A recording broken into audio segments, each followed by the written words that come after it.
দুর্বলতা ও জটিলতা এড়িয়ে সহকারী শিক্ষকদের নবম গ্রেডে উন্নীতকরণ সহ তাদের ক্যাডার সার্ভিসে অন্তর্ভুক্ত করে পিএইচসির মাধ্যমে নিয়োগ প্রদান করে স্বতন্ত্র প্রাথমিক শিক্ষা ক্যাডার সার্ভিস চালু করা জরুরি হয়ে পড়েছে। বর্তমানে কর্মরত শিক্ষকদের যোগ্যতা ভিত্তিক স্কেল প্রদান করতে হবে। সাংবাদিক ভাই ও বোনেরা, আমাদের দেশে বর্তমানে বিভিন্ন প্রকার প্রাথমিক শিক্ষা চালু রয়েছে, যেমন সরকার নিয়ন্ত্রিত প্রাথমিক শিক্ষা, কিন্ডারগার্টেন, ইবতেদায়ী মাদ্রাসা শিক্ষা, এনজিও চালিত শিক্ষা, ইংলিশ মিডিয়াম নামে যে সকল প্রাথমিক শিক্ষা ব্যবস্থা চালু আছে তাতে শিক্ষার সার্বজনীনতা বজায় থাকছে কিনা তা প্রশ্ন সাপেক্ষ। কারণ একটি সাধারণ প্রাথমিক বিদ্যালয়ের কিন্ডারগার্টেন শিক্ষা ব্যবস্থা ভিন্ন ধর্মী। একদিকে আছে 8 পৌর জীবনের ন্যূনতম প্রয়োজন মেটানোর তাগিদ, অন্যদিকে রয়েছে আভিজাত্যের দাম্ভিকতা প্রকাশ। একদিকে জৌলসবিহীন অভাবে দারিদ্র্যের ছাপ, অন্যদিকে প্রাচুর্য প্রদর্শনীর মহারা। প্রতিবেশী দুটি শিশুর মধ্যে যে শিশুটি কিন্ডারগার্টেনে আভিজাত্যের ছায় শিক্ষা লাভ করছে তার মনে ধীরে ধীরে নিজের অজান্তেই দানা বাঁধছে এক ধরনের অহমিকা। অন্যদিকে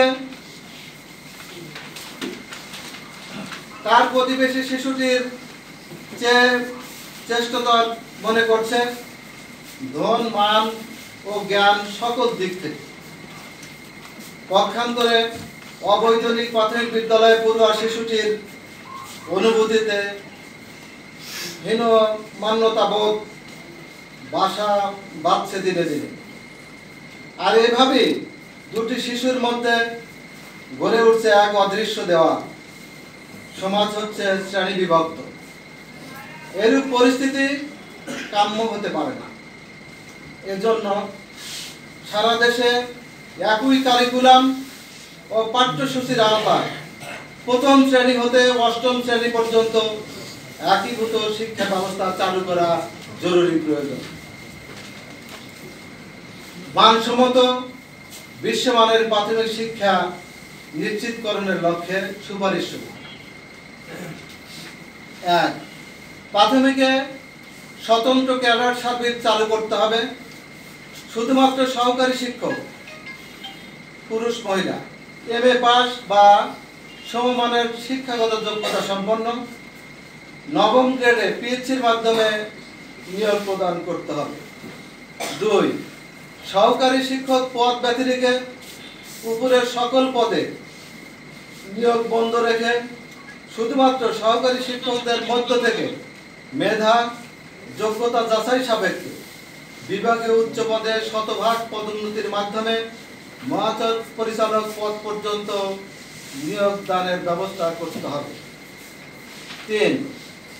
জাতীয়করণকৃত শিক্ষকদের গেজেট পরিপত্র দেশের প্রচলিত বিধিবিধানের আলোকে বেসরকারি চাকরিকালের 50% ধরে জ্যেষ্ঠতা, পদোন্নতি, উত্তোলিত টাইম স্কেল, গেজেটে বাদ পড়া প্রধান শিক্ষকদের গেজেটভুক্ত করার ব্যবস্থা করতে হবে। 4. বর্তমানে কর্মরত শিক্ষকদের জন্য যোগ্যতা ভিত্তিক ভিন্ন ভিন্ন স্কেল প্রদান করতে হবে। 5. একই কারিকুলাম ও পাঠ্যসূচির আওতায় অষ্টম শ্রেণী পর্যন্ত সারা দেশে একীভূত শিক্ষা ব্যবস্থা চালু করা জরুরি প্রয়োজন। 6. প্রতিটি বিদ্যালয়ে মাল্টিমিডিয়া ক্লাসরুম, কম্পিউটার, ল্যাপটপ ও পাঠদানের উপকরণ সামগ্রী সরবরাহ করতে হবে। 7.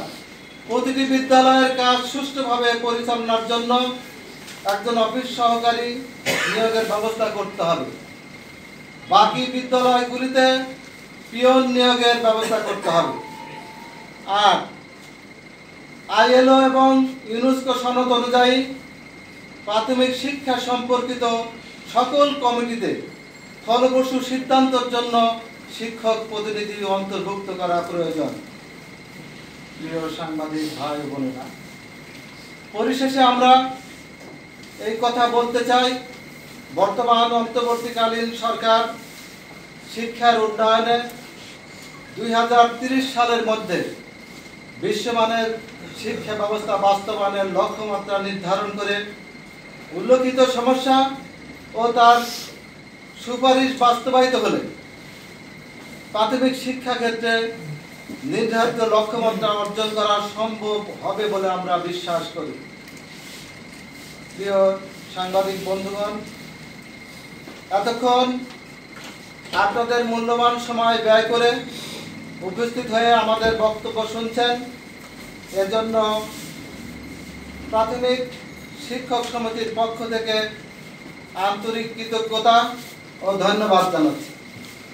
সংবাদ সম্মেলনে উপস্থিত আছেন ভারপ্রাপ্ত মহাসচিব মোহাম্মদ মহিউদ্দিন খন্দকার, সিনিয়র সহসভাপতি মোহাম্মদ আলী আক্কাস, সাংগঠনিক সম্পাদক মমিনুল ইসলাম, সহসভাপতি আবুল কালাম আজাদ, সেলিম তালুকদার, আবুল কালাম আজাদ, নজরুল ইসলাম, মোহাম্মদ হারুনা রশিদ, ওমর আলী তালুকদার, হামিদুল ইসলাম, জহিরুল ইসলাম সিদ্দিকী, শিহাবুদ্দিন, মতিউর রহমান জাহাঙ্গীর, আরও অনেকেই অনেকেই উপস্থিত আছেন।